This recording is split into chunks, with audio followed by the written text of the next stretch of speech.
97-year-old Jupiter man remembers his horrifying past, surviving the Holocaust, so future generations will never forget. CBS 12's Lena Salzbank has his story.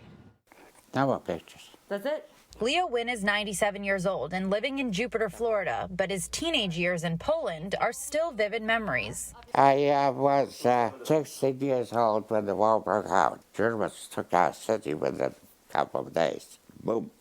They just walked through. Leo and his sister lived a simple life with their parents when the Germans invaded Poland and pushed their family and Jewish neighbors into a ghetto, separating them from the rest of the population. They gave us very meager rations, very little to eat. And people began to starve. Nearly 76 years later, Leo is retelling those horrors.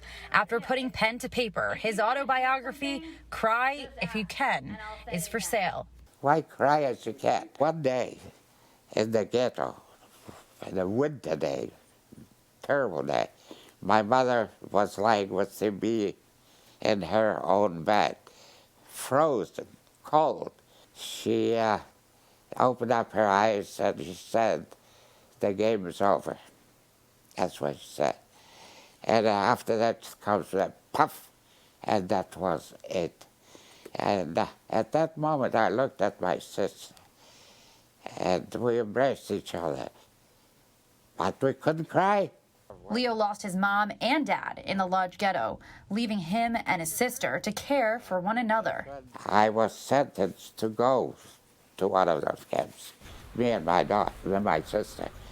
We were taken on a transport to Auschwitz, which was a horrible camp as well.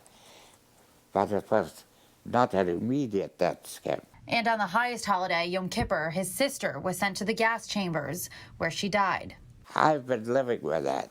You can't change that memory out of your house. Leo says it's important that people remember history.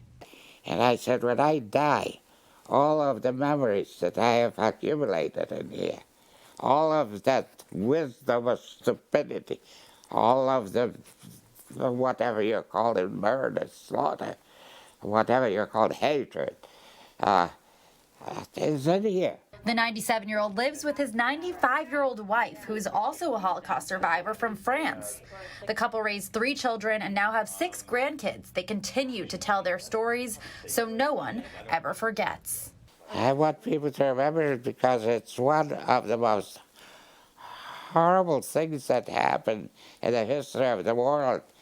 And my fear is that if you don't keep on people reminding them of what they are capable of, they forget it and they repeat it. A limited edition of Leo Wynn's book came out a couple of years ago, but now anyone can order the second edition on Amazon. In Jupiter, Lena Salzbank, CBS 12 News.